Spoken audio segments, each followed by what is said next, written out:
Eu gostaria de partilhar um pouco sobre a minha história pessoal para trazer também uma dimensão é, mais humana e personalizada minha, para que vocês saibam um pouco mais sobre mim, Yuri, e não me vejam apenas como um instrutor de comunicação não violenta, porque parte dessa tarefa difícil, de desafiadora de ser instrutor, está muito conectada, na realidade, com nós, como instrutores, caminharmos e vivermos essa abordagem na nossa vida.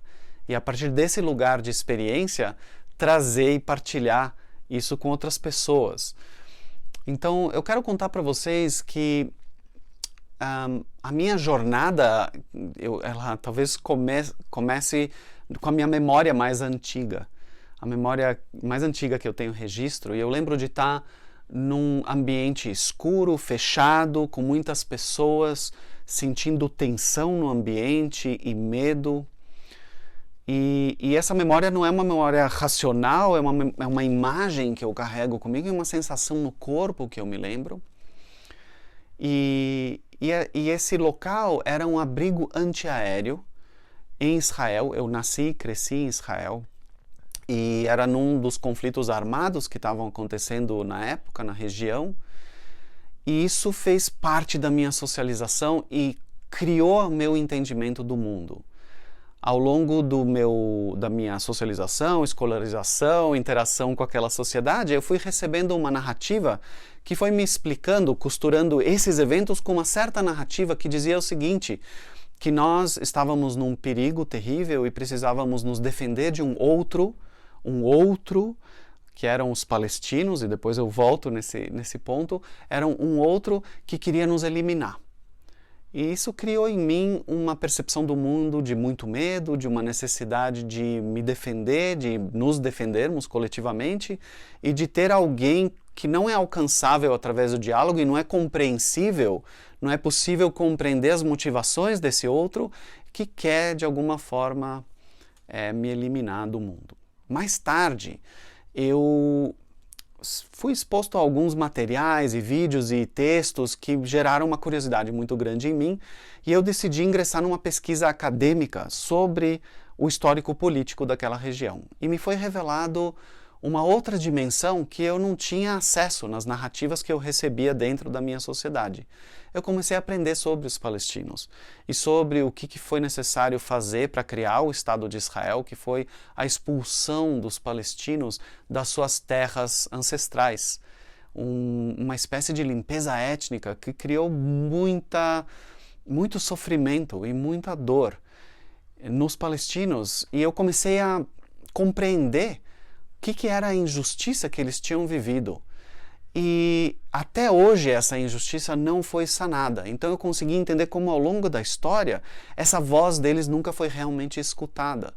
E eu também compreendi como da minha parte, do meu lado da situação, eu fui ignorante da responsabilidade que esse meu lado tinha sobre sobre criar essa situação política. E isso me trouxe uma transformação, essa transformação na minha percepção e na narrativa, no entendimento do contexto, começou a trazer transformações em mim como indivíduo e na maneira que eu me via no mundo e como eu queria ver soluções no mundo, o que eu entendia por justiça, como eu gostaria de criar justiça no mundo, de rever o que aconteceu e como eu gostaria de ver os palestinos tendo justiça para eles também. Eu engajei em trabalhos relacionados a direitos humanos, fui a me aprofundar em estudos acadêmicos, comecei a trabalhar em campo com organizações de direitos humanos internacionais e também locais. E conforme eu ia trabalhando, eu fui notando como essa situação ela só piorava a cada ano, como não havia diálogo ou transformação, mas era uma extensão, uma continuação do combate. Parecia que era uma apresentação de argumentos que faziam agora, claro, o outro Israel ser o mal, o errado, e não traziam para uma transformação, não existia um processo de transformação. Isso me frustrou bastante e foi nesse momento que eu tive o primeiro contato com a comunicação não violenta. Isso foi durante o tempo que eu estava fazendo um mestrado no Japão. O primeiro mestrado foi no Japão, nós moramos lá por 2 anos e meio e ao ter esse contato eu comecei a perceber novos caminhos possíveis para novas possibilidades, para criar transformação.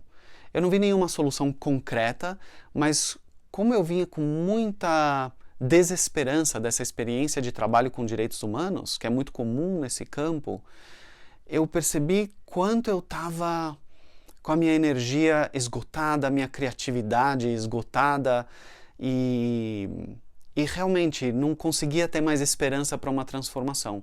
E ter contato com a comunicação não violenta, essa abertura para novas possibilidades, criou em mim nova esperança, nova energia, renovou a criatividade, a vontade de agir, a vontade de atuar. E isso foi um presente tremendo para mim. Depois, quando nós começamos a trabalhar, Sandra e eu, por todo o Brasil, em diversos contextos e em outros países também, eu comecei a perceber o quanto as pessoas viviam o seu dia a dia, muitas vezes, como esse lugar sem saída que eu vivia nessa situação na Palestina. E que não era necessário estar num extremo tão grande, mas às vezes no dia a dia, no trabalho, nas relações com colegas no trabalho, nas relações familiares, as pessoas vivem essa desesperança, esse lugar sem saída. E eu comecei a perceber como a comunicação não violenta trazia esse mesmo presente de começar a abrir novas possibilidades, como se estivesse abrindo portas para trilhar novos caminhos que antes não estavam sendo percebidos ou enxergados nessas situações das pessoas.